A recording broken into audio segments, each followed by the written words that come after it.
So I'd like to invite our next panelist who's going to bring some perspective from Nepal Electricity Authority for us, and then I'll come back to you for BSC's Rajdhani perspective. So invite Ms. Chanda Nupain. She's currently working as a project manager for the Institutional Strengthening Project at Nepal Electricity Authority. She is the second top ranking female official at NEA, and congratulations for that. She will share the gender equality and social inclusion strategy and operating guidelines that NEA is following. Over to you, Chanda. Thank you. A very warm good evening, ladies and gentlemen. Most of the ideas are already covered by the previous speakers. In line with Dr. Reina's words, this power sector is dominated by male counterparts. Yes, I have a fact to present in front of you. Nepal Electricity Authority is the largest public power sector organization in Nepal, and we are more than 10,000 permanent employees working all over, and NEA has more than 250 branches all over Nepal. So among these 10,000 permanent employees, we are only 700. So let me repeat, we are only 700 female employees working. And in the top level, only a handful of females in the managerial position. So this is the fact. So now, in line with Madam Reina's explanations in JESI, I would like to share here today some of the policies and practices we have in place at Nepal Electricity Authority to empower the women employees, and some policies and practices will be endorsed through guidelines. So I would like to share only a few of them here. So the government of Nepal adopted its new constitution in 2015, and this constitution, it has a central focus and it has a strong commitment to gender equality and social inclusion, which is JESI. This is again in line with 2030 Agenda and Sustainable Development Goals, Agenda 5, in particular to the gender equality and empowerment of women. In line with its commitment to gender equality and social inclusion, NEA has completed the development of Gender Equality and Social Inclusion Strategy and Operation Guidelines 2020. So the development of these guidelines is almost complete now, and it is under the approval by the NEA management. And through this, NEA wants to focus in mainstreaming and institutionalizing JESI considerations in its overall portfolio and operations. So through this guideline, NEA wants to ensure that it adopts a gender responsive and socially inclusive approach to improve the access of women participation in the organization. This will also contribute towards giving women the opportunities to play meaningful roles in NEA's governance structure and operations. So there are many guidelines which this new framework is explaining, but I would like to present and share a few of them.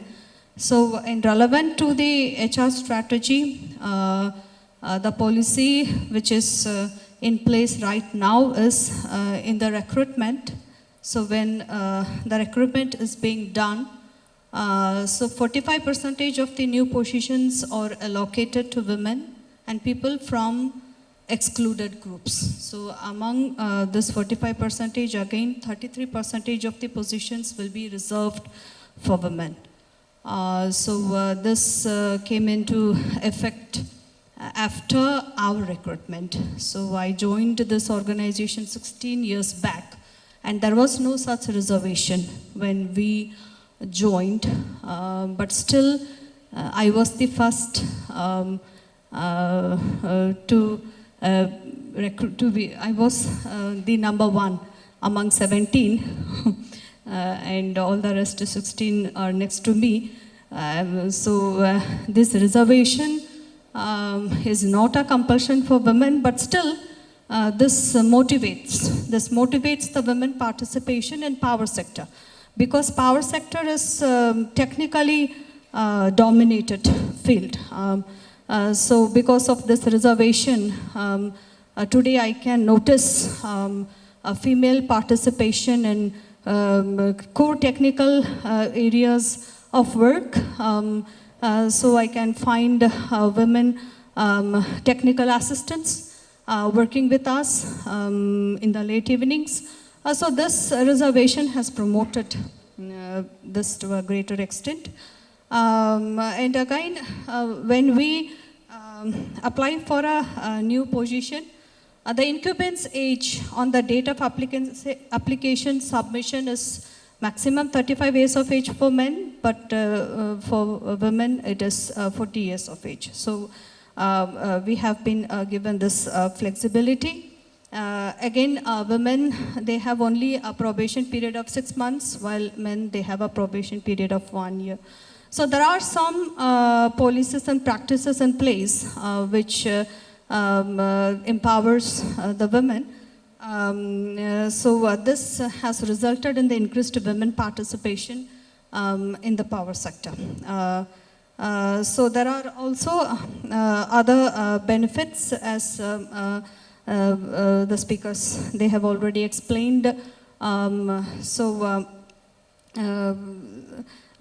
transfers in NEA, if both these spouses, they are in the same organization, then transfers will be given in a particular region as far as it is available.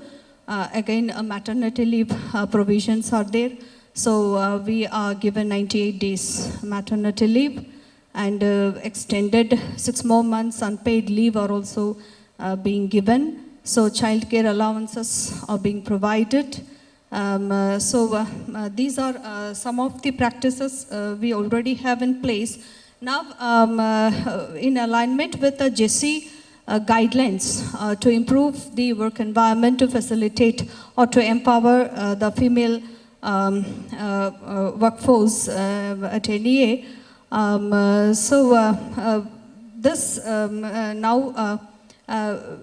The organization is preparing to introduce some new practices, such as secure the health and the safety of women's staff by providing safe transportation, limiting travel that pregnant women are required to do, or giving staff the right to refuse assignments that pose undue risk. So we will be, this is not in effect, it is under approval by the NEA management. Now female workforce will be given right to oppose if they feel any responsibility being given to them is a risky one.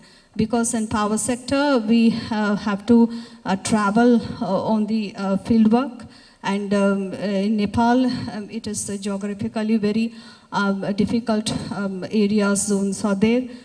So now we will be given a chance, or we will be given chance to explain to the management that this is a very risky one. So that is underway. Now to implement this JESI guidelines, as I mentioned in my last panel, NEA is the largest organization, and we have 7 provincial directorates controlling the entire operation of the organization. Now there will be a central focal unit directly under the managing director of NEA,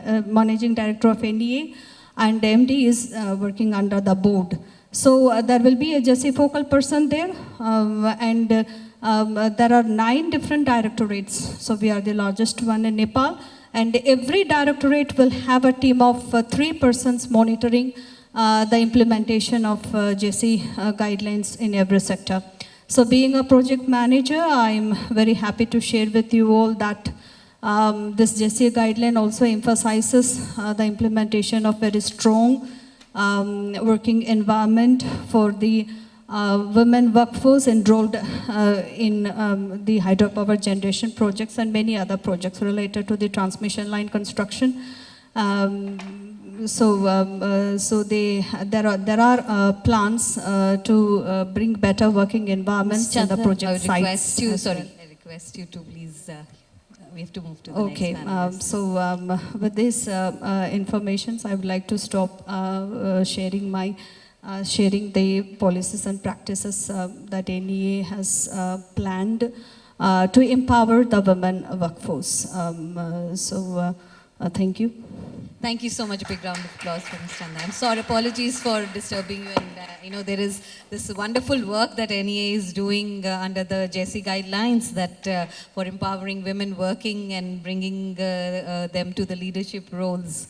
So, it's very encouraging to see that we have our partner countries, neighboring countries also taking lead, and there's a lot to learn from them as well. In Indian, our Indian utilities must, learn from you, and you must share your practices with us so that we can also leapfrog in empowering our women here.